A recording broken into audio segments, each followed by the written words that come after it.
So Cracker Barrel, thanks for getting back to us with our messages and our tweets. Of course that didn't happen, did it? So you probably also remember me from a video I sent you about 3 weeks ago, which you failed to respond to as well. Of course, I'm sure you do remember me. Blame this on yourself, honestly. Blame this on the fact that you're too cowardly to have any kind of response to somebody calling you out on your shit. I have to take this to a public level now. Too many people have been asking us lately about what's the deal with the racist undertones involving your restaurant. And so let's start with the rocking chairs, because that seems to be on everybody's mind lately.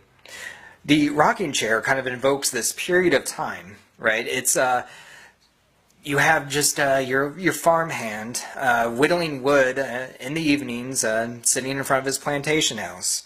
It's kind of this whitewashed Norman Rockwell-esque kind of image you're supposed to get out of it, when in fact it was always just some racist farmhand or farm owner who was doing this while slaves were chained in their bunkhouse. And that's really just kind of a little bit of what Cracker Barrel represents to people who actually remember this kind of shit. It goes way worse than that. When you go inside, you get all this different retro stuff that you can buy. And they have all this antique shit just hanging up on the walls, and it's supposed to get you to this period of time in your mind of the late 1800s to the early 1900s.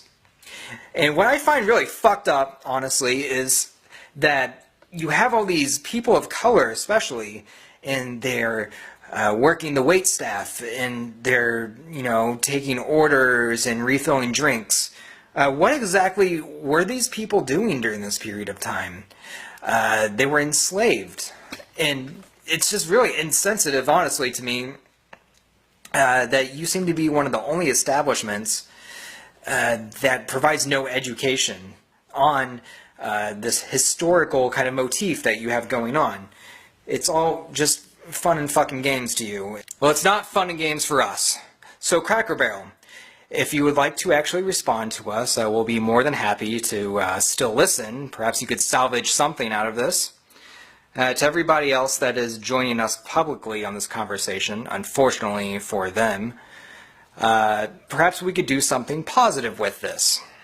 Perhaps we could move the conversation a little more proactively.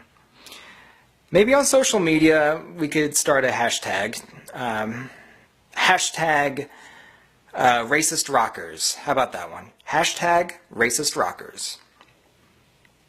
And hopefully Cracker Barrel will finally be labeled for the people that they are, glorifiers of racism and colonialism and sexism and a lot of other just types of bigotry that they are just a larger part of the conversation that we've been having with things like the Confederate monuments and everything involving the cultural appropriation, especially during Halloween.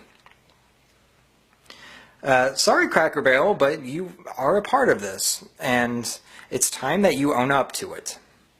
So we'll be looking forward to probably now hearing something back from you. Sorry it had to come to this, but really, you should be the ones apologizing.